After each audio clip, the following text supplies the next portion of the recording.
Welcome back to Silver and Black today, the post-game edition live. It is Scott Branson and Murf joining you. Raiders 31-0 losers to the Kansas City Chiefs in what was not even a football game in my view. We'll get to that in a minute.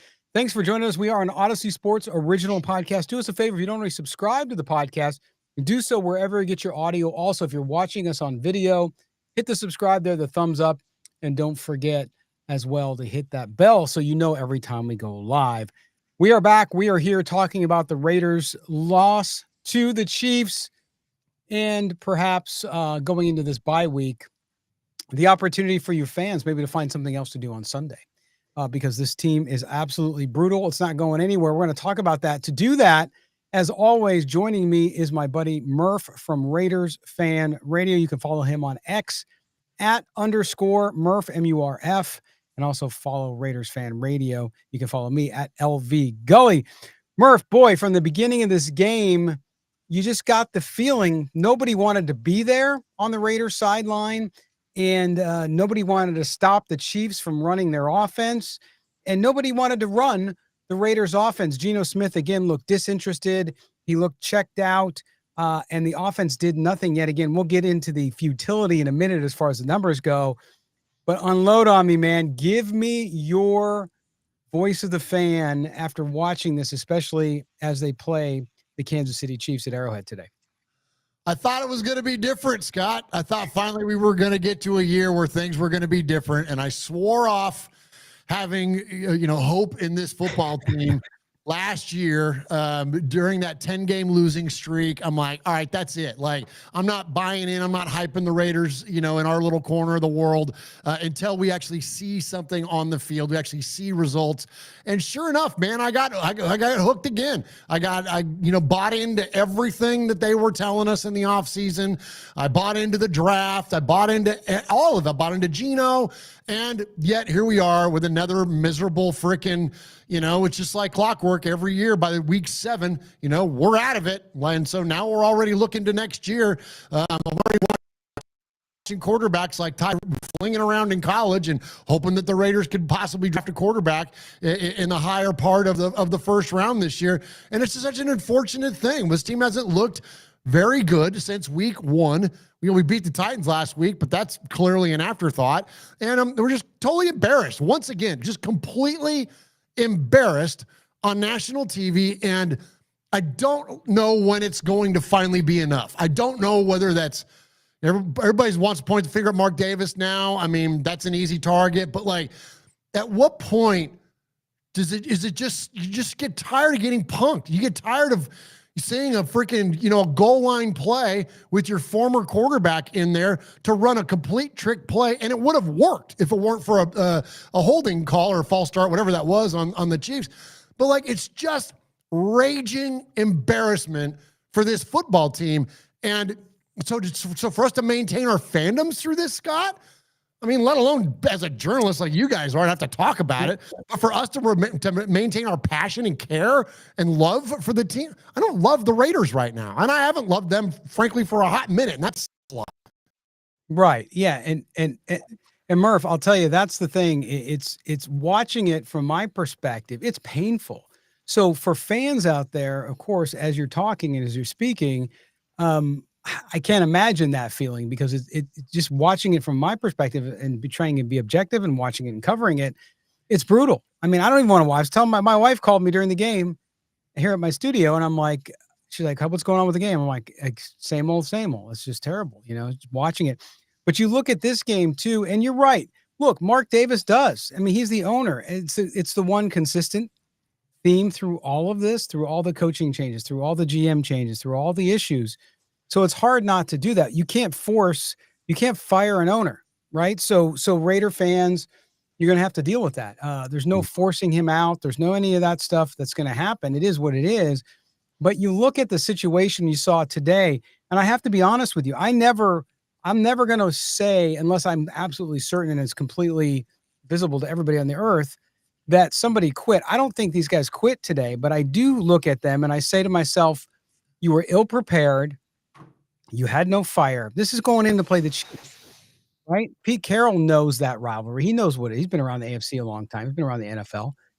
And even though it's not been a close rivalry for 20 years, you still look at it and you watch that team come out and just give up the first drive for a touchdown, go down, unable to score, unable to move offense. You see the play calling again, dummied down because Geno Smith is the worst quarterback in the NFL, and they don't want to have to force him to throw the ball. Okay. Then you don't get the ball into Ashton Genty's hands enough.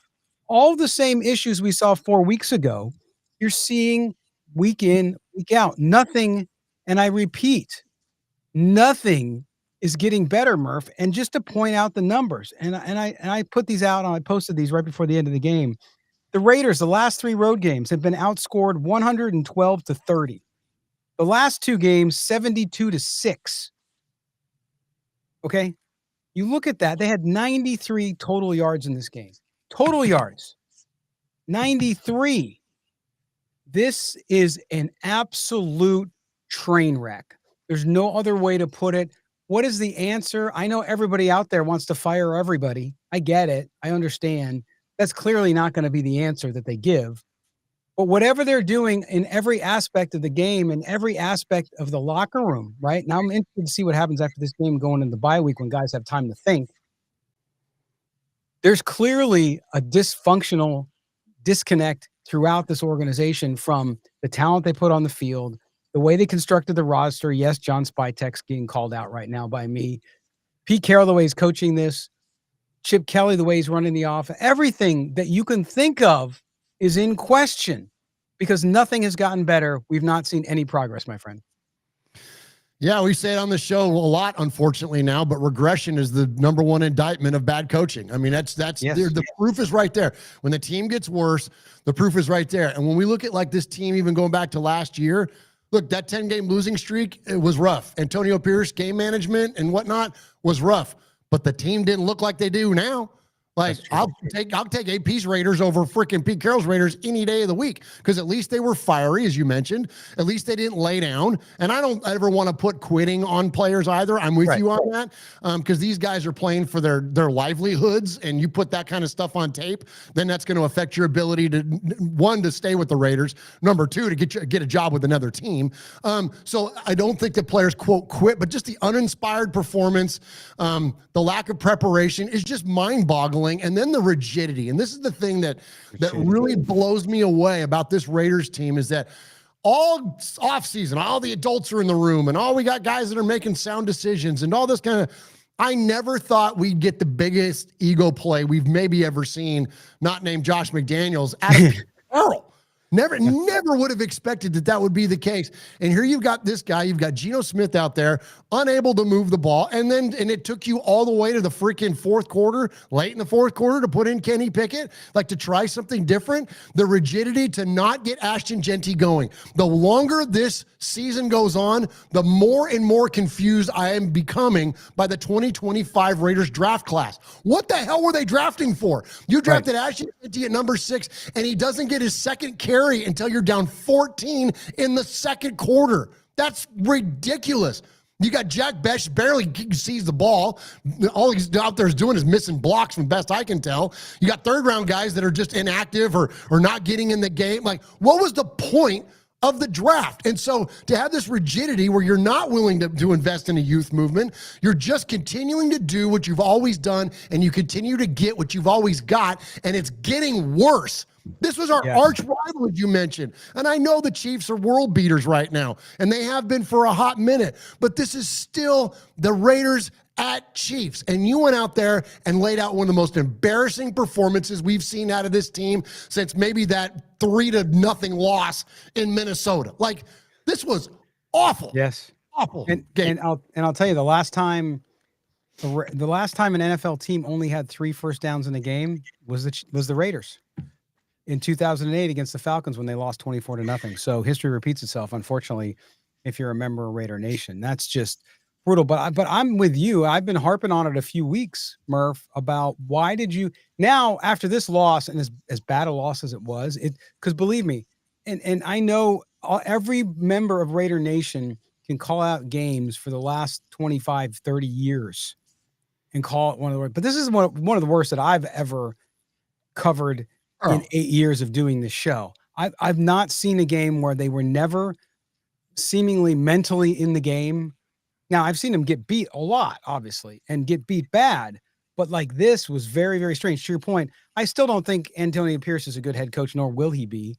But I agree with you. I think they played harder. If you look at some of the games, yes, they had some stinkers, don't get me wrong.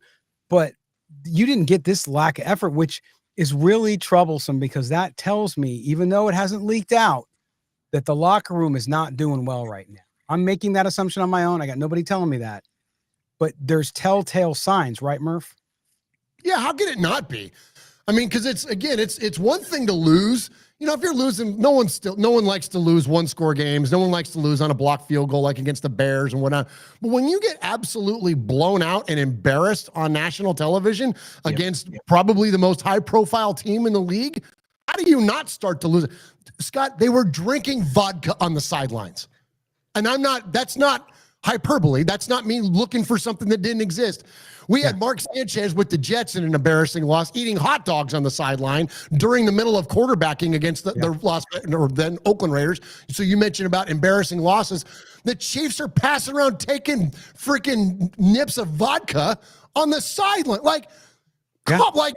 I mean, you want to talk about embarrassing. You want to talk about lack of respect. And I'm not saying the Raiders deserve respect right now. No, you're right. That's the point. But that it is the ultimate disrespect. I mean, they might as well have just been standing on the sidelines just shooting middle fingers at our team the whole time. And when you're doing something like that, I mean, absolutely zero respect for them as not only as players, but as men. Like that's challenging your manhood type shit right there to me. It is, absolutely. And I mean, from the get-go, this game was brutal. Raiders had 14 offensive plays in the first half. 14. Chiefs had 42. Vegas, 52 total yards in the first half. And I commented at the time, I think I wanted to switch a channel, and you guys know how I feel about the W. I was willing to watch a WNBA game more than I wanted to watch this game. That's how bad this team was, and this yogurt they call a defensive scheme. Remember, I used that one a couple weeks ago too. That's how tough it was. It's tough as yogurt. So it's just bad. And I'm not gonna harp on all the statistics tonight, Murph, because there's no sense in it. I mean, even Romo and the guys on TV are saying this is the kind of tape where you might just want to throw it away, right? Because I don't think it has anything to do with the tape. It has to do with the mindset and whatever you got going on in that locker room and with that organization, where the mind of the players, the coaching staff, everybody is not right. It's not right. There's something wrong. There's trouble in River City, to use an old theater expression. But anyway, what we're going to do is we're going to take a quick break here so you guys can hear from my folks at Sleeper. And when we come back, we're going to get to some of your drop-ins and get a little more of that stuff off Murph's chest as well. This is Silver or Black today, the post-game show. Raiders 31-0. They lose to the Kansas City Chiefs. We're coming back right after this. All right, it's that time to tell you about our good friends at Sleeper Picks. Of course, you guys know they are sponsoring all video here from Silver and Black today throughout the 2025 season. And I want to tell you about a special offer they have right now in the month of October. That is $20 free. All you got to do is sign up, get the app, download it, sign up, and guess what? $20 free, no deposit required. Not only that, but we also have a current offer. If you get that free $20, you like Sleeper Picks, which I know you will because there's no better app to play daily fantasy football than Sleeper Picks. If you deposit up to $100, they're going to meet up to $100 in deposit. That's right, $100. You're going to have $200 to play daily fantasy football with me. And in fact, I'm going to get to right now showing you exactly my picks for tonight's Sunday night game. Of course, Sunday night football tonight, we have the San Francisco 49ers and the Atlanta Falcons. The Falcons, Bijan Robinson, on track maybe to be the NFL MVP. Will be tough, obviously, with the fact that quarterbacks get that call. But I look at this and I look at Bijan Robinson tonight, 37.5 yards receiving. That's a little much for me. I'm going with 25 plus receiving yards for Bijan Robinson. Then we look at Drake London. Another receiver, 50 plus yards. I'm going to take that as well against that San Francisco defense, which is injured. Then we look at the side of the San Francisco 49ers. Christian McCaffrey, 46.5 receiving yards. Again, a little high for me. I'm going with the 40. I'm going with the crowd here. And check this out. With Sleeper Picks, I'm going to bet $20 and I'm going to get 38.20 in return. That's Bijan Robinson, 25 plus receiving yards. Drake London, 50 plus receiving yards. Yes, I'm thinking he's going to have a good night against San Francisco. And Christian McCaffrey with 40 receiving yards as well. Don't forget, Sleeper Picks. You can't beat this app when playing daily fantasy football. And by getting just the app, you get $20 for free. Plus, if you deposit $100, they will match up to $100 of that deposit. Using our special code is GENTY, as in Ashton Genty. GENTY is the code. Sleeper Picks. Rules and regulations apply. Check out the Sleeper app for all the details. It's not available in every state, but probably in yours. So do that. Use the code GENTY. Get that $100 deposit match on Sleeper Picks, plus the $20 free in the month of October. Only from our friends at Sleeper Picks. Come on, are you with me? You better be. Let's go.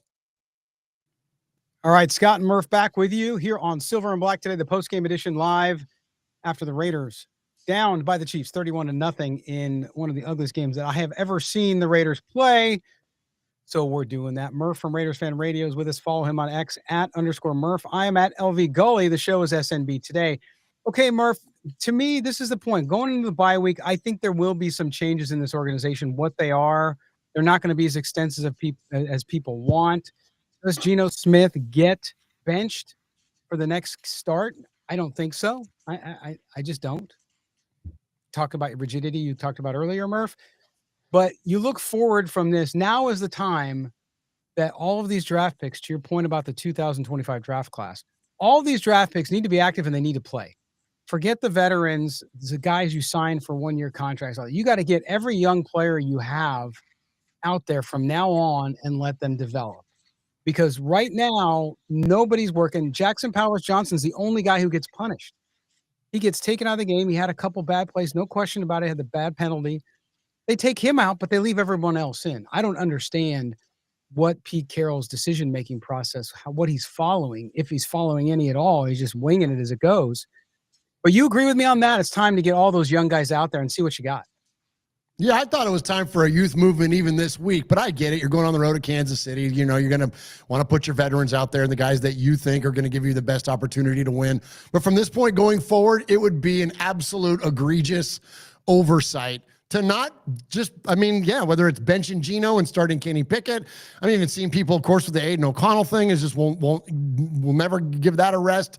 But until the friggin' Raiders do something positive, then all those people are going to be right. So, but yes, an absolute commitment to the youth movement. Get these guys off of the inactive list. Like, I don't understand. We're still, even today, we saw 3 of our draft picks on the inactive list. Like, get these guys in the game.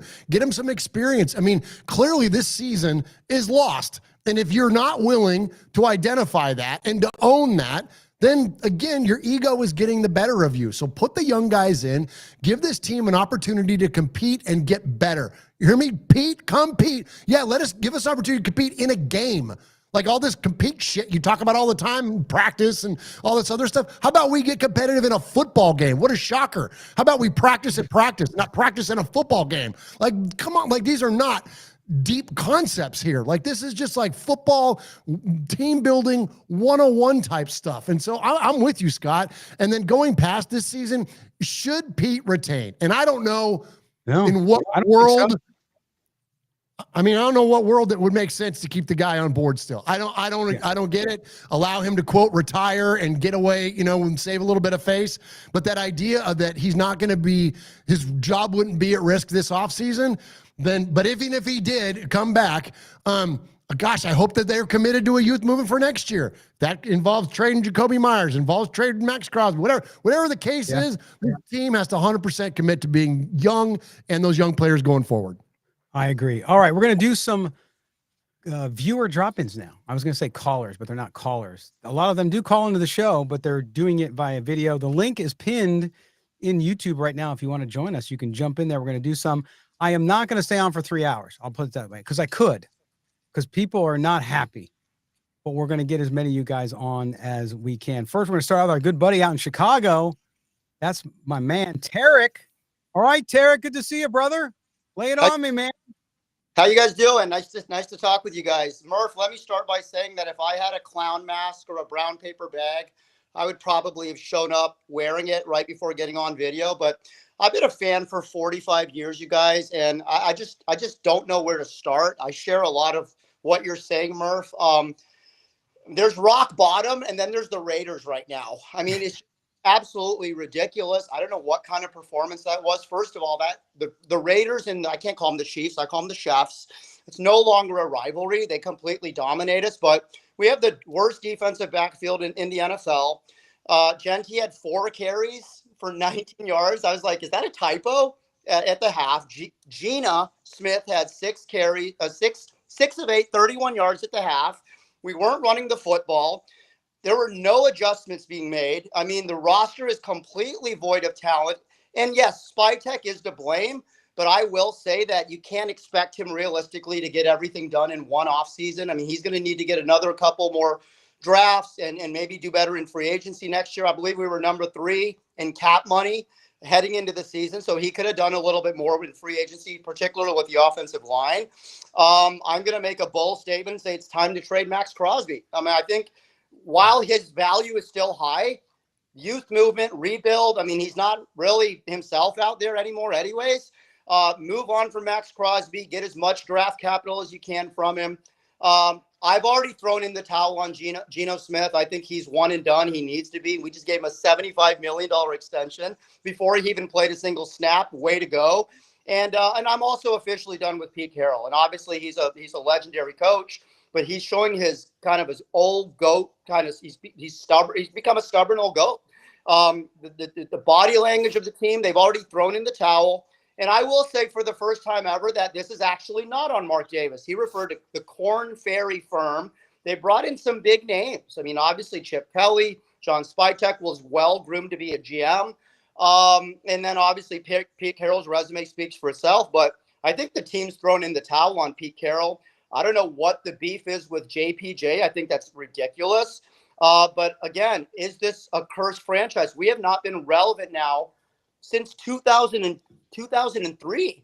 And what's more maddening is there doesn't appear to be any end in sight to this madness. We've got 10 games left, and there's no chance of us stringing together some wins or making a run. I made a bold prediction with Scott recently that the Raiders don't win again until November 23rd, and now I'm not even confident in that pick. I can't name a single defensive back worth mentioning, and it's unbelievable just the fall from grace, what this once proud franchise has become. I'm going to be in Denver week 10 to see the Raiders. I'm going into that game with no expectations, but we've hit rock bottom, and it's incredible that with 10 games to go, the fan base is pining for like Kenny Pickett, and we're already talking about the draft. We're already talking about the offseason. Oh, and not only that, but you got the bring Gruden back. You know, you got all these other, and you did that too, Murph, didn't you? So that's how bad it's getting. And Tarek, no, I mean, listen, you make all the great points, and I think you're right. I think with John Spytek, I'm not giving him a pass because why aren't they playing the guys, or why aren't they getting more out of the draft class? I don't know. We'll see. Some would argue, well, they are because they have guys out there, but I would argue no, because today you had injuries up front with Butler and Crosby going out, and you didn't have your young tackles active to even go out there and replace them. So it's inexplicable what's going on here. And I don't know, maybe this is the last bump before things get smoother. It's hard to say that though, watching how badly the team, but I agree. I think they got to move on from the quarterback. They got to move on from the coach. There's no question, because I haven't seen anything from Pete Carroll's staff that gives you any hope that they can develop young talent either, because they're not even using it.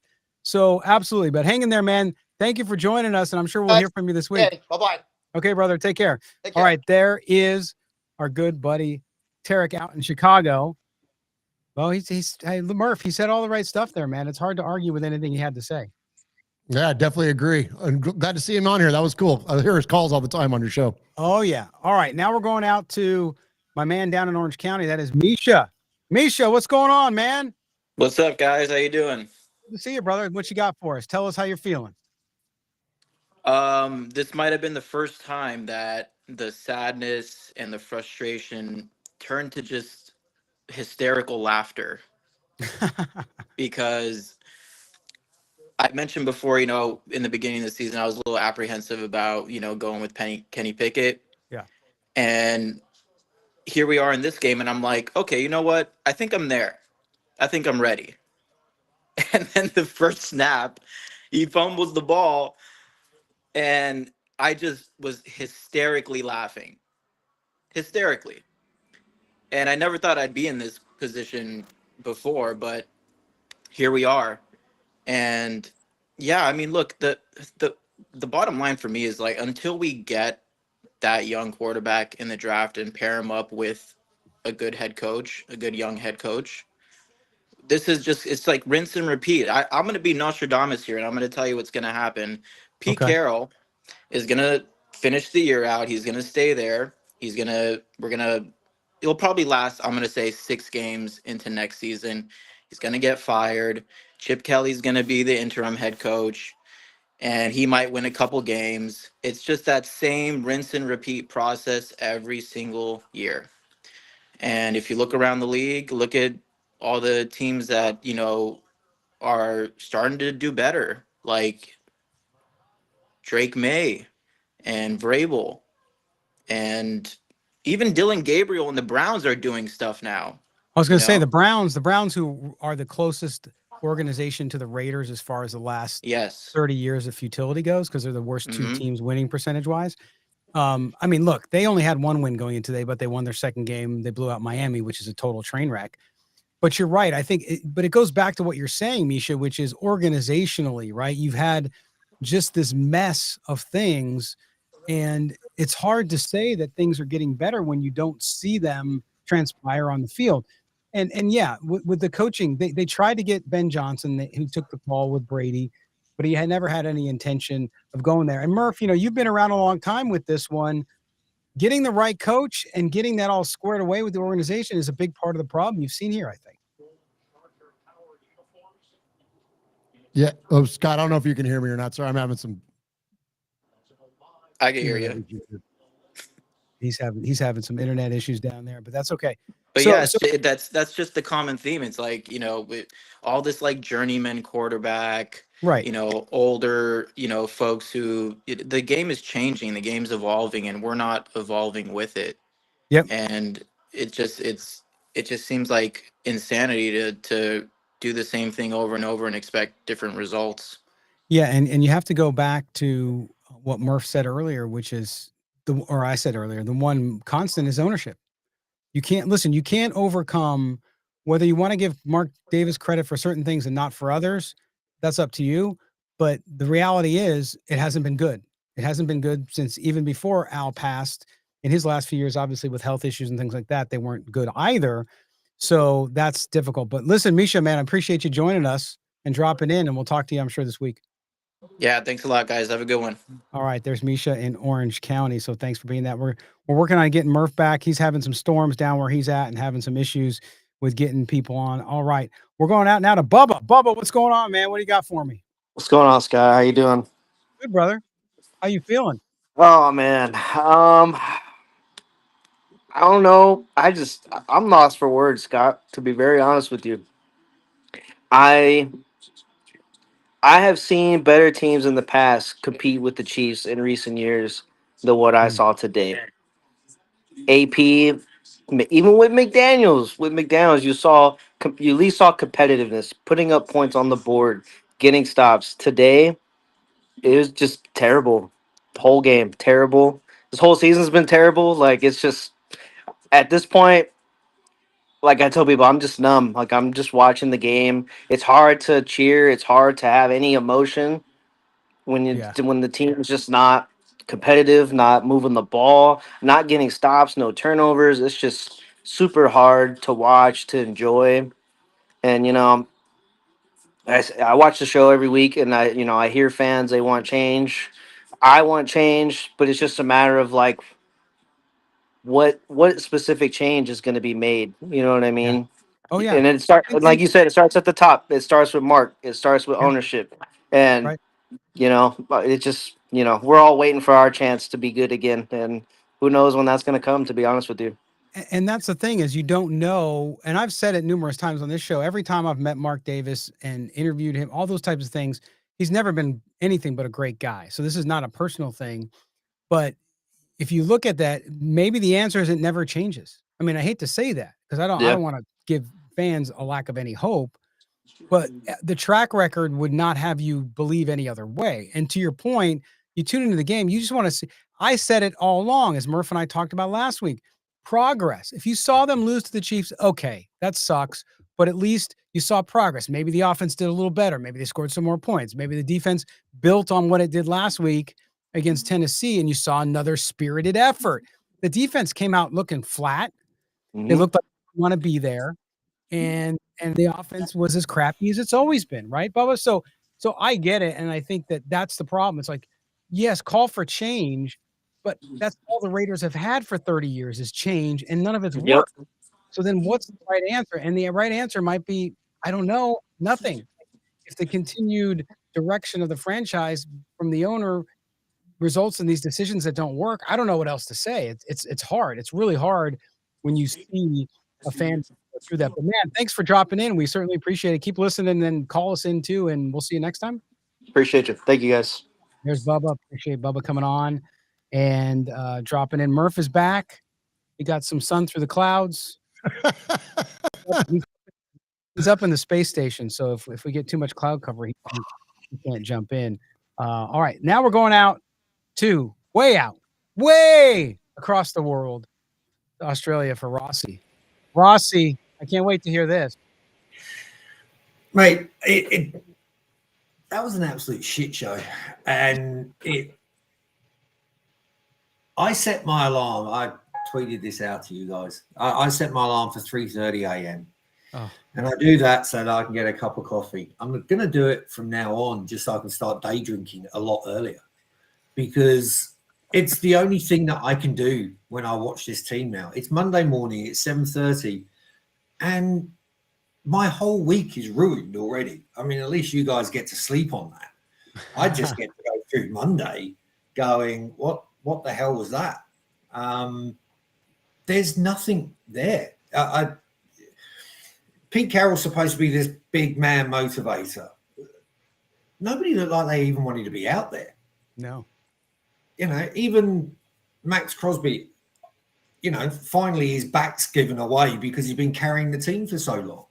He needs to go. Like Khalil Mack style, off you go get your flowers at somebody else, because you deserve to be going playing on a successful organization, because we are not a successful organization anymore. We can look back historically and talk about wonderful years. Murph and I are around about the same age. We've seen the Super Bowl wins. We've seen all of that. Yep. This team has got no future in any way, shape, or form. I don't blame Spytek, because I see the fact that he's drafted these players. It's on the coaching team to include them within the game plan and everything else. It's not just, hey, here's a player, go play them.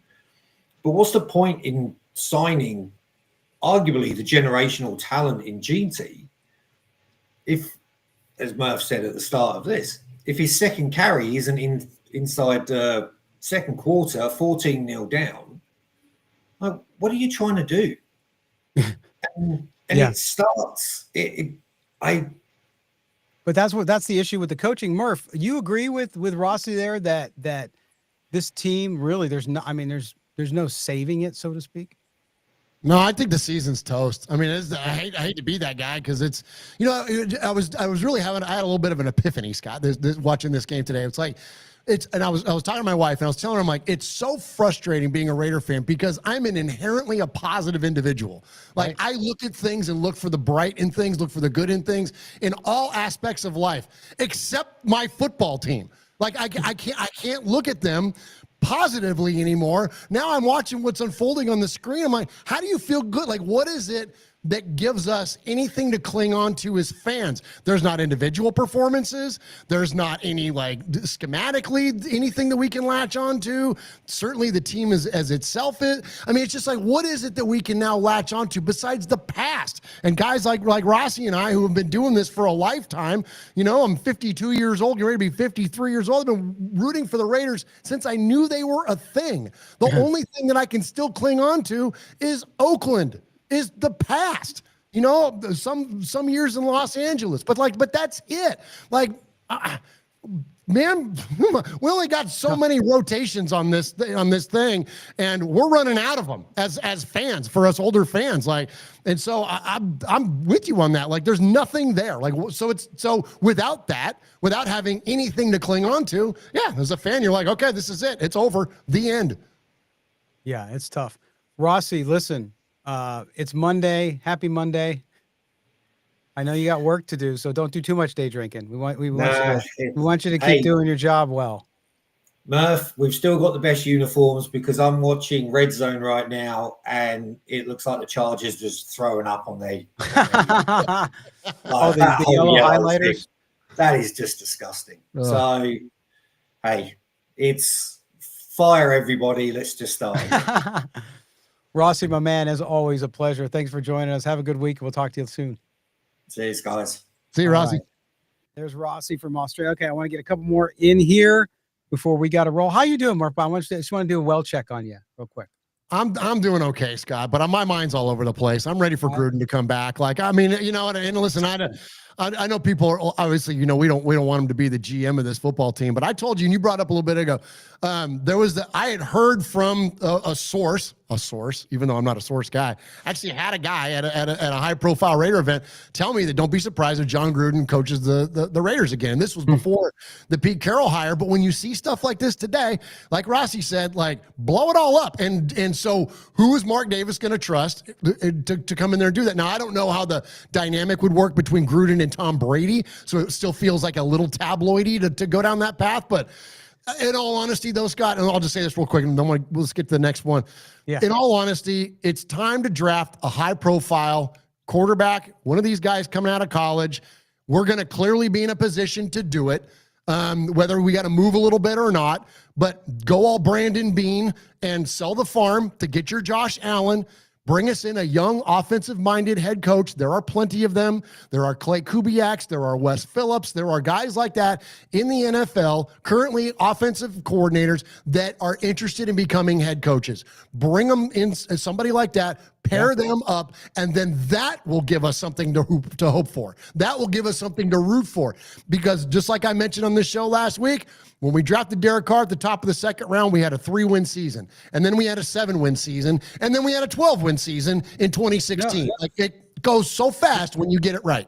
Right. And I mean, look, you see it right now in the team the Raiders beat last week, the Tennessee Titans. They looked awful, but they have the most rookie starters on the offensive unit, right? So they're going with their young guys. Cam Ward had a couple nice plays today. So you see it there. But you got to commit to it, right? Yes, there's pain. So there's more pain to come, Raider Nation. But if it's pain in the right direction, it's a little bit different, right? So there you go. Okay, I want to get 3 more people in here who've been waiting for a while. We'll start with Raider Rube. Rube, oh, you look happy, brother. I caught you there. What's going on? I don't know what's more frustrating, watching this game or some of the opinions I've been listening to for the last half hour. It was an ugly game. It was bad. Bad. Everyone's bad. Okay, let's get that out of the way. Rebuilds are ugly. They are. Rebuilds are really ugly. And that's what we're in right now. It's going to look bad. I'm not going to Pete Carroll was probably doing a terrible job today. Terrible preparation. Sure, fine, whatever. Until he gets talent, I'm not really sure there's much to judge here. They don't have talent. They need draft picks. They need to draft talent. They need to build a roster. Spytech needs to do that. They can't do that yet. Want to trade Max Crosby? I'm looking at Spot Track right now. It's a $72 million dead cap hit. You want to cut Geno Smith? There's $18 million. All that fancy salary cap space everybody says we're going to have to go sign a bunch of free agents, gone now because you've traded Max Crosby because you feel bad for him. Max knew what he was getting into. Should have signed the contract. If he didn't sign the contract, it'd be a lot easier to move right now. Can't trade him. Can't trade Max Crosby. Who's left to trade? Jacoby Myers. That's it. Unless you want to trade Brock. I don't know why you do that. He's a young piece. It doesn't cost much right now. Ashton Genty. And after that, who do you trade? There's nothing else to blow up. Nothing on the roster to blow up right now. You can't trade Max, or you have no cap space. Yes, you can. Cap space is important.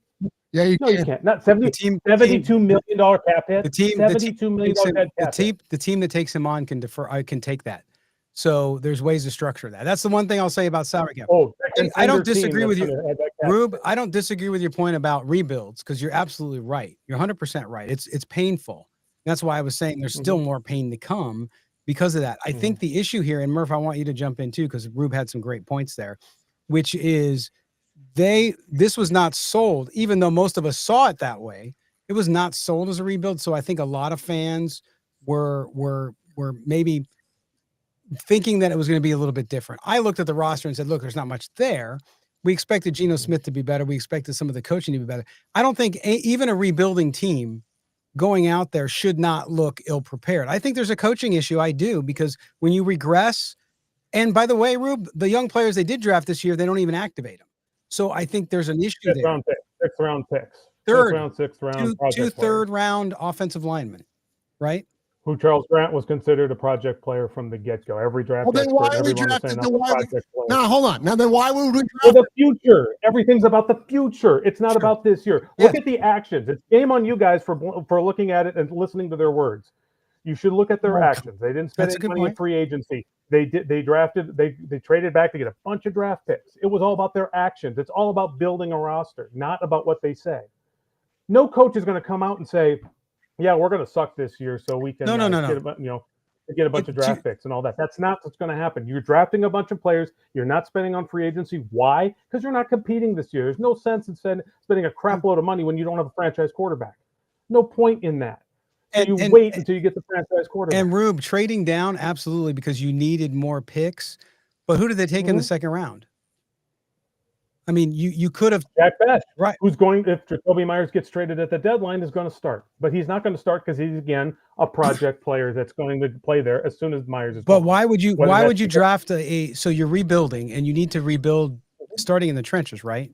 You need to rebuild your offensive line. So why take two? Name me the lineman that they were going to take in the second round. There was a bad lineman for a draft this last year. The year before it wasn't as deep. Absolutely correct. Absolutely correct. At the top of the second round, there were guys that would be playing for them today. I don't have the names in front of me, but I'll get back to you. We'll talk about it next time. But we don't have any linemen. There was no lineman. If you wanted a lineman, you should have done what Mo said and take Membu in the early first round, and then gotten a running back later, whether it was RJ Harvey or Scatterbo. That's totally fair. And even though I was a guy screaming from the top of the mountains for Genty, so don't get me wrong, I'll own that. You're absolutely right. You're absolutely right. Because if that was really where you needed to start, and it appears they should have, as much as I like Genty, then they weren't able to do that. But yes, I'm not sure there was a lineman that they could have gotten because Geno's been the problem. I don't think a rookie lineman was going to make Geno a better quarterback. No, I don't think that was going to happen. That's the big disappointment of this whole season is Geno has not played what we thought we'd get Seattle Geno. We're getting Jets Geno. We're not getting Seattle Geno. Absolutely. That's been why this season has gone as bad as it has. No question. I mean, offensively, they can't do anything. And what all these offensive coaches that were just named is like, well, go get Kubiak, go get this guy. You just fired a Hall of Fame head coach, only giving him 1 year. What offensive genius coach is going to come to the Raiders thinking you just got rid of a Hall of Fame coach after 1 year? What hope do I have that you're going to give me any kind of grace period? Because there's none of them. There's only 32 of these jobs that exist in the world. And 7 or 8 open up every year. They'll get those. Hold on. We heard you. Now let me talk. Okay. So there are 32 of these jobs that exist in the world. Okay. You're going to give a young head coach and a first-round quarterback, and it's the expectations are going to be fair. See, here's the difference in what when you have a youth movement, a true rebuild, and a commitment to it, versus what we have is that this is when patience runs out because this wasn't what it was supposed to be. And you can say, well, dismiss their words, look at their actions. All we can do is go on their words. I'm not at practice. I'm not a 50-year head coach. I don't know what's going on in the building. So when Pete Carroll comes out at the start of the season and says, what's my expectation? We're going to win a bunch of games. I don't have any reason to feel otherwise that we wouldn't win a bunch of games. Well, then that's now my expectation because that's what the guy that's the leader of the football team is telling us what's going to happen. Now, their actions since have been shit. So therefore, now I'm going to be critical of that head coach, and I'm going to be critical of their actions that you're so dependent on because what they told us didn't happen.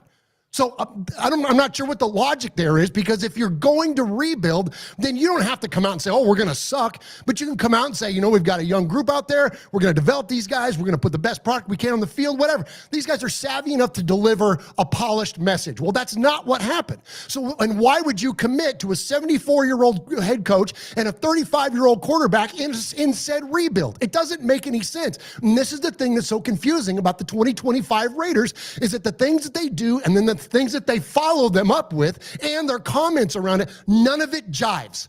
None of it equals up. So you got fans like us now out of our effing minds because we don't know what the shit is going on, Rube. That's the issue. Again, we have something to go on, and that is their actions. I will look at their actions and say, that's what I'm going on. We didn't spend in free agency. We drafted the way we drafted. We got a bunch of extra young guys. When you draft young guys, everyone knows draft picks take 2 or 3 years, especially when you're talking 3rd, 4th, 5th, 6th round draft picks.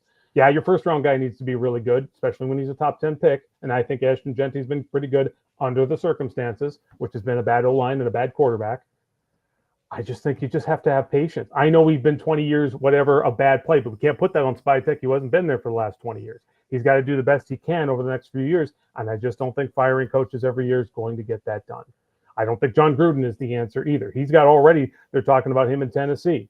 So, I mean, like I said, even he might have options other than the Raiders. Yeah. And we don't know what kind of quarterback draft this is going to be. We don't. From what I'm seeing out of the quarterback draft is it's either going to be like 2 years ago when there were 6 options in the top 12, or there's going to be a draft like last year where there's only 1 or 2. There's a lot of underclassmen quarterbacks. We don't know if they're going to come out.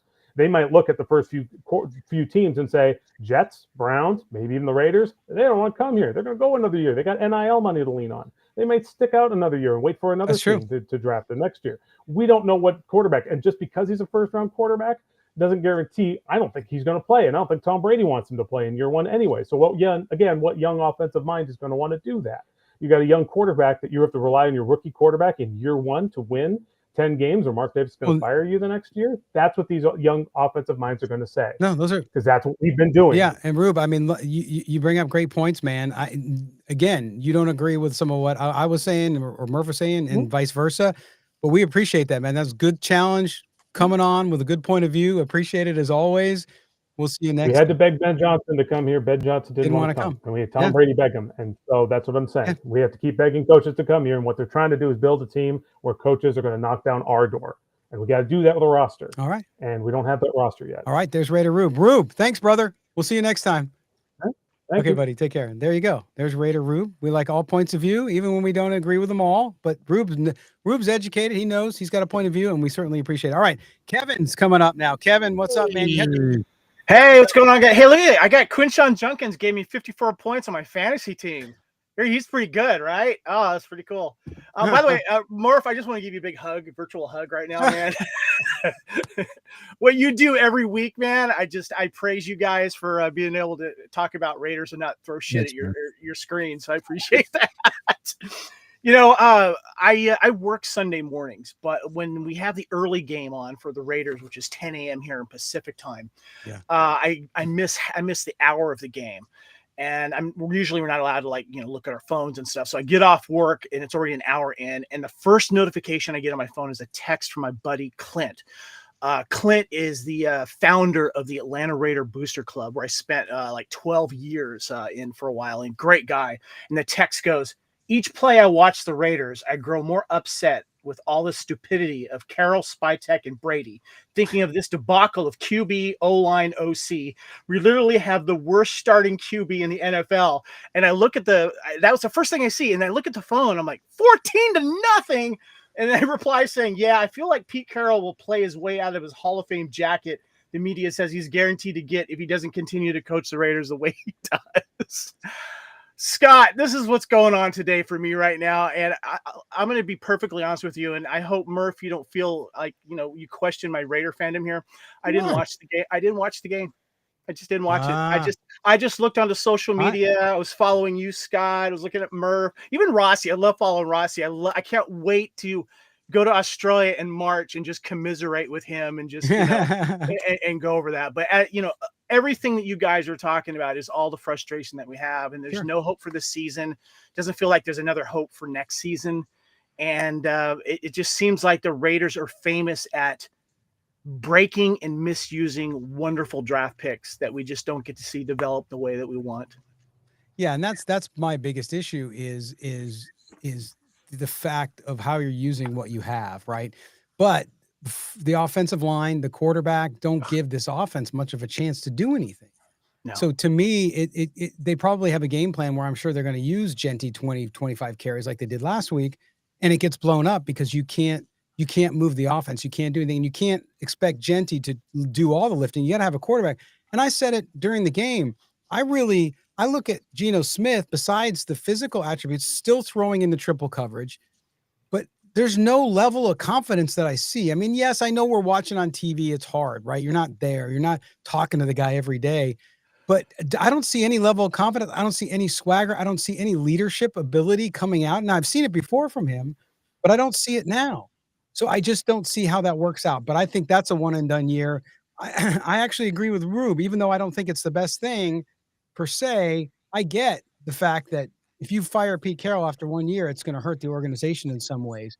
So you got to look at sort of what is your plan? What are you going to do moving forward? And I'm assuming John Spytek has one.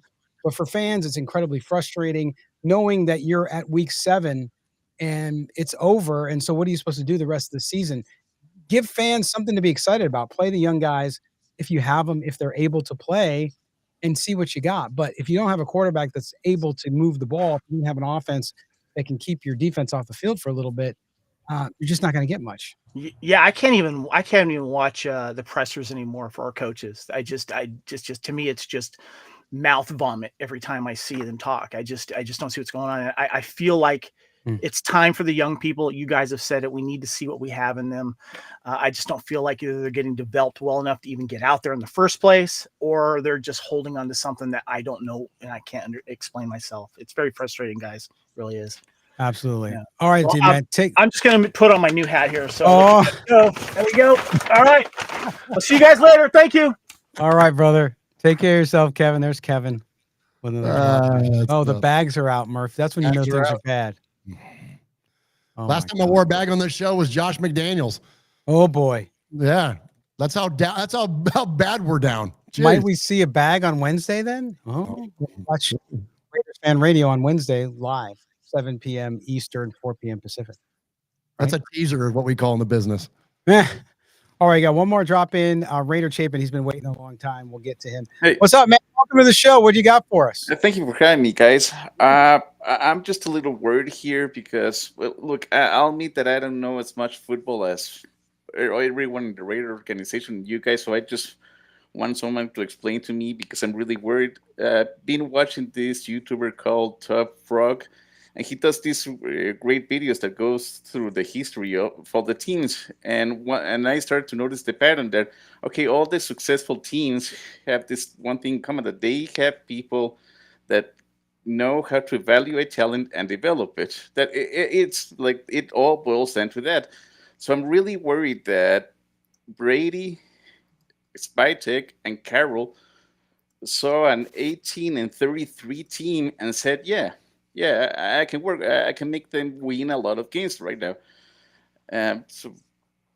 So I wasn't even that. I mean, I wasn't like down in the dumps when we had Carroll or anything. I just was like, when he started saying that, yeah, we're gonna win now and everything, I was like, win now with these guys? Are you sure you don't want to rebuild properly? So yeah, I'm just looking for an answer here. Well, yeah, no, you bring up a good point though, Raider Chapin, which is the idea that yes, organizations, how do they succeed? They acquire and develop talent, right? They're able to evaluate it, acquire it, and then develop it. And so that's the rock and the hard place. And you jump in on this too, Murph. It's a rock and the hard place where the Raiders are at now, as bad as things are or seem, is you have a new GM. And I know people keep talking about Tom Brady. You have new scouts, you have new assistant GM, you have all these new people in, including one that came from the Eagles, who is well thought of too, as well as Spytek was with Tampa Bay. Have they had enough time to show you that they can evaluate, acquire, and develop talent? The answer is no. Now you have one small, very small sample size, and that's the draft class. But that is also a crapshoot, number one. But number two, there hasn't been enough time to evaluate it. We haven't seen some of these guys play. Some of them, they tell us, are not ready to play as far as the coaching staff goes. So that's where the rock and the hard place is, because you just don't know yet.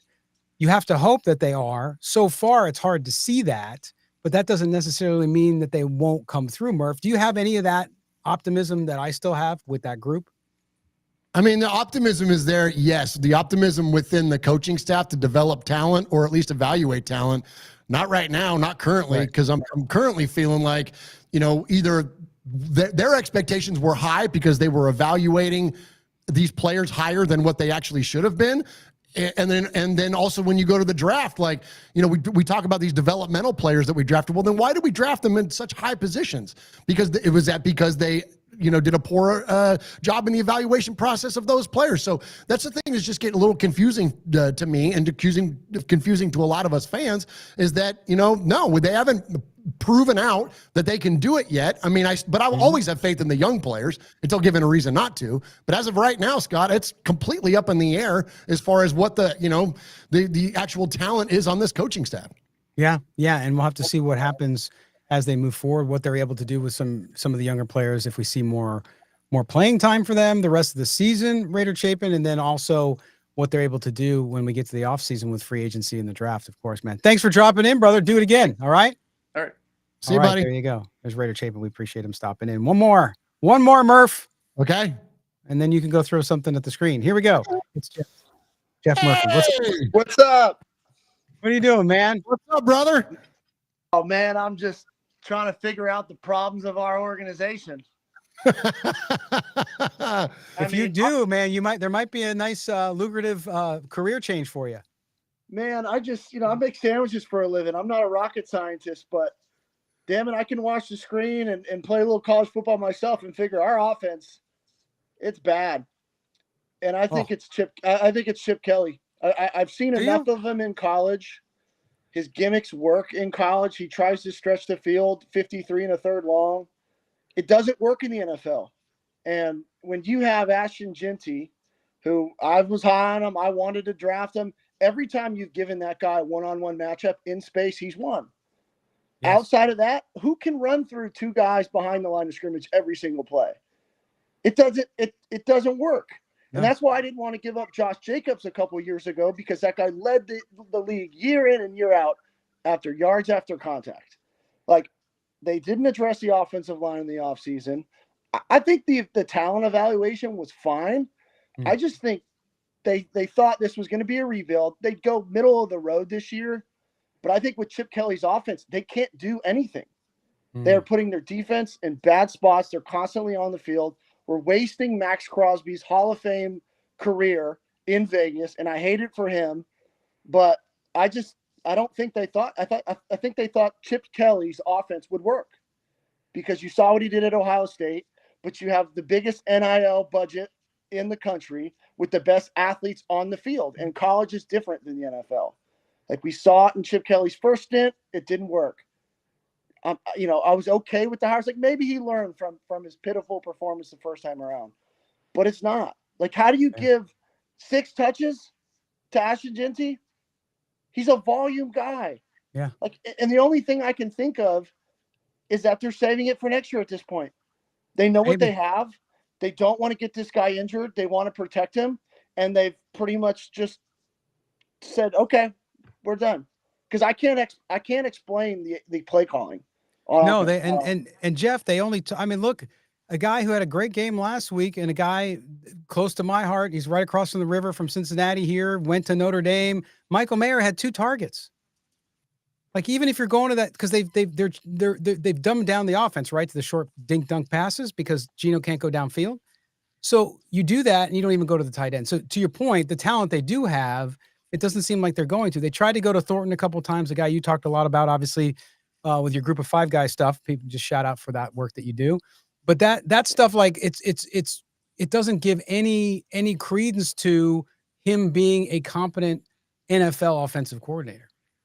No, well, it was early in the game, and it was 3rd and 7, I think, or maybe it was 2nd and long. I can't remember, but it's clear as day it's man coverage. They're pressed up, and you run double slants and try and throw it to Thornton with the guy on his back. He's 6'4" and runs a 4.3 40. Like, you got him to stretch the field vertically. That's play calling. Like, why are we not taking our shots downfield? DBs at every level, when the ball's in the air and they're on one-on-one for a go ball, they're like a kid that doesn't know how to swim that gets pushed in the pool. They just start grabbing. Like, you have a high chance of getting a pass interference call. But, like, we're not even we're not even attempting to go downfield. We're not even attempting to get Genty the ball in space on a screen or stretch him out wide. The kid used to play receiver before he was a running back. Right. In one game, we run him on a wheel route. He had like 3 catches in the first quarter, and he looked great. And we hadn't done that since. I can't explain the play calling on offense, and I'm trying to give him the benefit of the doubt, but you can't block. Like I don't know what you really do at this point. Yeah.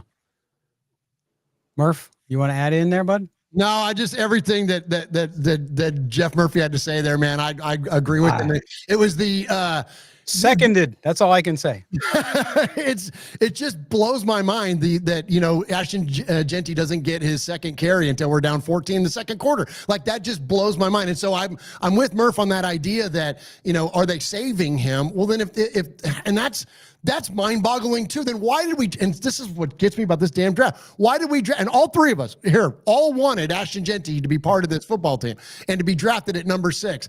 But the lack of use of him, then you're just going to save him just to play him later as he's running through his rookie contract. Like it doesn't make any sense to me, Murph. And then you mentioned Scott too about then going downfield. Trey Tucker, another Group of 5 guy. Why is it? Trey Tucker seemingly got targeted there pretty early, but he's another guy that's fast as shit.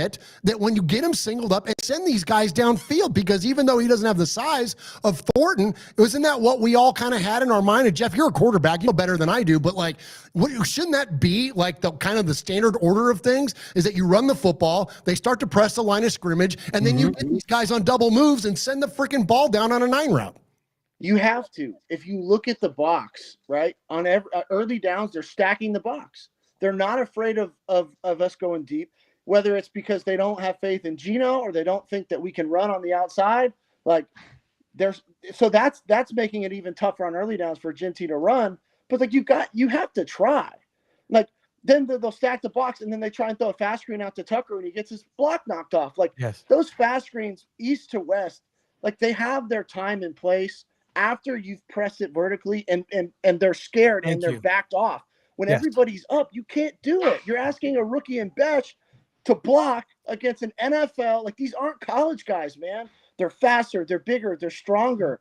They're going to just run right by him and then they blow him up. And I'm just like, where's a deep shot at any point? None. At least to just make them nervous to think about it. And they don't do it. I mean, I don't think he might not have had another 10+ yard air ball the whole game. I don't know that he did. He only had one last game. What do you have? 67 passing yards? Yeah. I mean, it's crazy in the NFL. That is unbelievable. To your point about the Chiefs too. So you're throwing all those little passes and running the ball like that. All they got to do is stay stacked on the line. They knew this from the very first series, and the Raiders didn't adjust one bit throughout the game. Yeah, it was. I'm glad you brought it up because it drove me nuts. I mean, again, it's just like look at what they're doing, man. Like they're begging you. They're begging you to go vertical. And you're not calling it for whatever reason. That's what I can't understand. I can't understand not getting your franchise 6th round, or 6th pick in the draft guy more touches early and not taking deep shots. At least do that. At least then I can stomach that and be like, okay, well, we're just not hitting it, but we're not even trying. Well, and Jeff, you were a quarterback. I mean, am I wrong when I see, again, it's on TV, I get it. When I see Geno Smith, I see no confidence or any kind of projection of leadership, which is surprising for a guy his age and the number of years he's had in the NFL. I think he's shell-shocked. I think he was excited about coming to Vegas, and he got in there and we started playing, and he's like, holy smokes, we can't block in the pass game. He's constantly under pressure, even with 4-man, when defense are just rushing their front 4. Yeah. So I think he just got, quarterback is such a mental game. Like you can get fried real quick and it's like a snowball effect. And I think that's what happened to Geno. They can't run the ball, they can at times, but it's been tough sledding, especially early on. So then he starts forcing it and then he starts throwing picks and then he's like trying to do too much. Like he doesn't have a lot of help. And I hate that, for Geno, because I think we were expecting him to come in and we'd have at least a decent run game and we'd at least be able to go vertical. And we can't do either. So what really do you want him to do? He's sitting back there as a duck, trying to make too much happen. He's not a playmaker like Allen or Mahomes or any one of those guys. I mean, Yeah, I don't it's know. tough, man. I wish I had an answer. I don't, Yeah. other than the way they're calling these games, the way they're utilizing the people we drafted, just makes me think that they were hoping to go middle of the road, maybe 500, and then draft really well again, and we're going to go for it next year. Other than that, I don't know. Yeah. At this point, just I guess tank and draft somebody high. Quarterback Murf, you've been begging for that the last couple years. Yeah. He's going to be running for his life too, so you better draft an athletic play your kid. young talent that you have under contract for the next 4 or 5 years and see what they can do, and that way you have at least real-time evaluation of how they do in NFL against NFL competition, so that'll inform your draft and your free agent strategy moving forward. Hey, Jeff, how's Go the ahead. name? We'll get you out there. I'm done, dude. I can't. I was at my boys' flag football game today. I can a little bit, but that ain't there anymore, Murph. I'm washed up. Well, hey, before you get out of here, congratulations on making Oakland's Laney College the Hall of Fame there, man. That's pretty awesome. Oh, did you? Appreciate it. Congratulations, man. Thanks, man. Yeah, pretty excited about that. Coach Beam gave me the call the other day, and honored, and That's pretty awesome. excited. Pretty excited about it. I've never been in a Hall of Fame anything, so it's pretty juiced about it. That's it. Now, I've only been in the Hall of Shame, right, Murph? You and me both, brother. All right, Jeff, thanks for joining us, man. We appreciate it. Do it again. Hey, appreciate what you guys do. It's probably the toughest team to do shows and pods about, boys. So I have respect for you. It is. Thanks for the insight, brother. Take care now. There you go. See it. There's the other Murph. The other Murph. RPH. Yeah. There you go. Oh, man. All right. Well, that was good. We got that off everybody's chest. It was good. Good viewpoints there, man. It was great to have everybody drop in. We'll do that again. Of course, next week we're off because there's no game. It's a bye week. The Raiders will not lose next week. I can guarantee that. You heard it here first. Murph, tell everybody, though, there is still good news around Raider Nation, and that includes the One Nation Foundation, the great work you guys do. All of our super chats that come here to Silver and Black today go right back to the One Nation Foundation. Tell everybody about that as we do every show, my friend. Thank you, Scott. Appreciate the platform as always. Yeah, the One Nation Foundation is a nonprofit we formed around our show once we realized we can make some money doing Raiders fan radio, and we give it away to Raiders-related charities like the good folks here at Raider Dad and also the Bolitnikoff Foundation, and where the Bolitnikoffs are taking young women at risk of domestic violence, substance abuse, human trafficking, and giving them a safe space, offering them rehabilitative and counseling services. It's a wonderful organization founded in the memory of Tracy Bolitnikoff, who was taken from us way too soon. And then the good folks at Raider Dad are taking underprivileged kids to Raider games, providing them a tailgate experience and whatnot. And they're both incredible organizations. And so the One Nation Foundation gives 100% of the money away that we raise. The donations from here at Silver and Black Today, the donations on our show, any of the advertising dollars we get, any of the direct donations at onenationfoundation.net, any way that you could support the foundation, we appreciate it. And even if you can't contribute monetarily, we just ask for a like, hit a subscribe, hit a thumbs up. It ain't about blowing up our show. It's about blowing up the foundation, and we can't do that without the growth of Raiders Fan Radio. So thank you again, as always, Scott, and thank you, Raider Nation, for your incredible support. Yes. OneNationFoundation.net. Thank you guys all for all that you do. Make sure you tune in too to Raiders Fan Radio every Wednesday, 4 p.m. Pacific, 7 p.m. Eastern. And you'll believe me, you'll have a good time. It'll be more therapy for you this week. I'm sure the clown noses will be on again. Oh, yeah. Maybe, yeah, they'll be on. Maybe you'll have some other surprises. You never know. That's why it's so much fun to watch. So do it. Murph, as always, my friend, thank you. Enjoy next Sunday where you won't have any misery. Oh, thank you, Scott. Well, I'm sure we're going to trade away somebody, or we'll find out that Max's knee is worse, or you know what I mean? Like something will happen next week.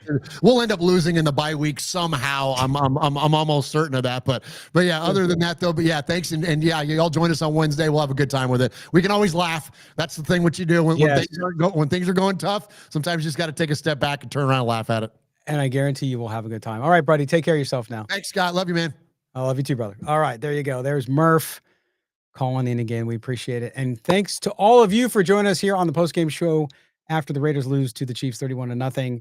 We'll see what's going on. Mo and I will be back. I got too many M's in my life. Mo and I will be back on Tuesday to walk through a little bit from this game, what we learned from it moving forward, really taking a look at what might happen during this bye week between now and when the Raiders next play in 2 weeks from today. We'll check that out. So be with us on Tuesday. Don't forget to subscribe to the podcast wherever you get your audio. Just look for Silver and Black Today. Don't forget to rate and review. Also, if you're watching us on video, thumbs up, like, and hit that notifications bell. Don't forget, get that $100 deposit match from my friends at Sleeper Picks. That's right. If you like daily fantasy football, get on there for Sunday night game, tomorrow night's game, Monday night's game. You get a free $20 in the month of October, by the way, just for signing up. That's $20 right off the top. Then if you deposit up to 100, they'll match up to 100 as well using the code GENTY. That's GENTY on the Sleeper app. All right, everybody. For our producer, Mike Robier, for Murf, I am Scott Branson. This has been Silver and Black Today. Raider Nation, have a better week out there. Sorry about the game, but hey, you're above ground and breathing. So have fun. And there's always next time. Take care, everybody.